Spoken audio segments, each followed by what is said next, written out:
ختم نبوت کے لیے آخری سانس تک انشاءاللہ لڑیں گے، جہاد کریں گے۔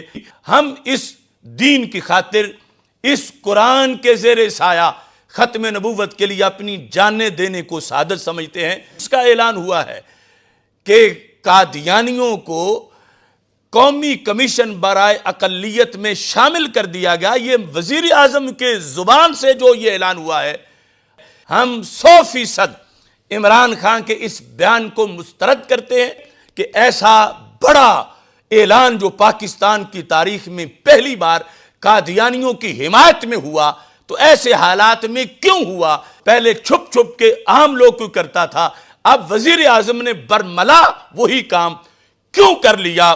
ہم اپنی طرف سے اس اعلان کو مسترد کر رہے ہیں، صرف مذمت ہی نہیں کر رہے، مسترد بھی کر رہے ہیں۔ تو اللہ کے فضل سے ہم اس کی بھرپور مزاحمت بھی کریں گے۔ آج جس کا اعلان ہوا ہے کہ قادیانیوں کو قومی کمیشن برائے اقلیت میں شامل کر دیا گیا، یہ وزیر اعظم کے زبان سے جو یہ اعلان ہوا ہے، ہم یہ سمجھتے ہیں کہ یہ پاکستان کی تاریخ کا ایک سیاہ دن ہے۔ ہم 100% عمران خان کے اس بیان کو مسترد کرتے ہیں۔ بالکل کسی طرح بھی 100 میں سے 1% بھی اتفاق نہیں کیا جا سکتا۔ ہمارے ہزاروں شہیدوں کی روحیں تڑپ اٹھی ہیں جنہوں نے ختم نبوت کے لیے جانیں دی تھیں، اور ہمارے اکابرین جنہوں نے دن رات محنت کر کے ان کو غیر مسلم اقلیت قرار دلوایا تھا۔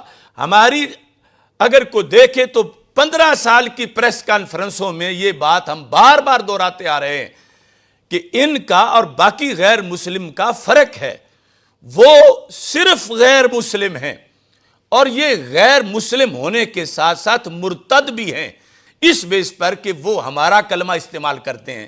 مجرم اور دہشت گرد ہیں، کیونکہ ایسی دہشت گردی نہ ہندو کرتا ہے، نہ سکھ کرتا ہے، نہ کرسچن کرتا ہے، نہ پارسی کرتا ہے پاکستان کے اندر اور دنیا میں۔ جیسی دہشت گردی قادیانی کر رہا ہے کہ یہ ہم سے ہمارا کلمہ چھین رہے ہیں، چھینتے ہیں اور چھیننے میں لگے ہوئے ہیں۔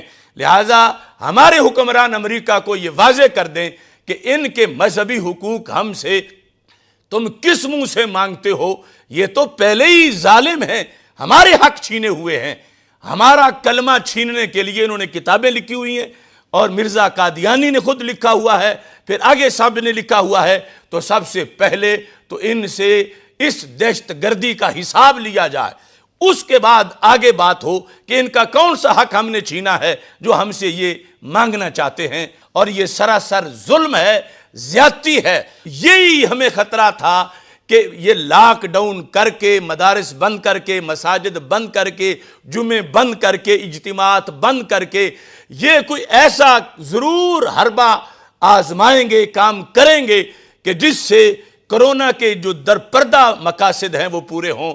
تو آج وہ ہماری بات سامنے آ گئی۔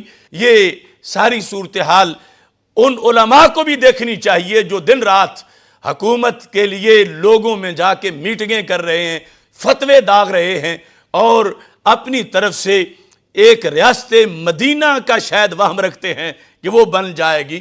وہ اب سوچیں کہ ایسا بڑا اعلان جو پاکستان کی تاریخ میں پہلی بار قادیانیوں کی حمایت میں ہوا، تو ایسے حالات میں کیوں ہوا؟ پہلے چھپ چھپ کے عام لوگ کو کرتا تھا، اب وزیر اعظم نے برملا وہی کام کیوں کر لیا؟ ہم اپنی طرف سے اس اعلان کو مسترد کر رہے ہیں، صرف مذمت ہی نہیں کر رہے، مسترد بھی کر رہے ہیں۔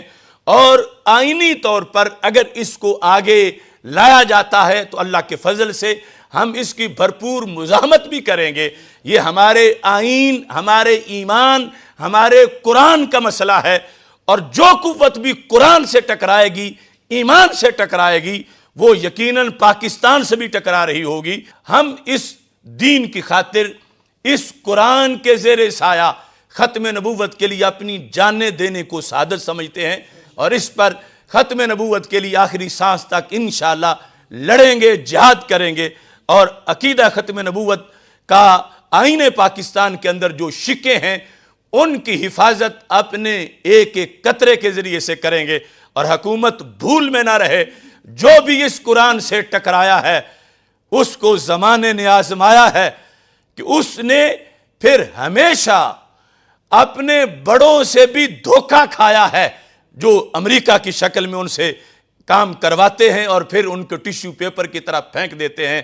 لہذا آج وقت ہے کہ اس طرح کی کوئی روش حکمران نہ اپنائیں کہ جس کی وجہ سے قرآن سے ٹکراؤ لازم آئے۔ یہ امت قرآن سے وفاداری کرے گی، قرآن سے ٹکرانے والوں سے کبھی وفاداری نہیں کر سکتی۔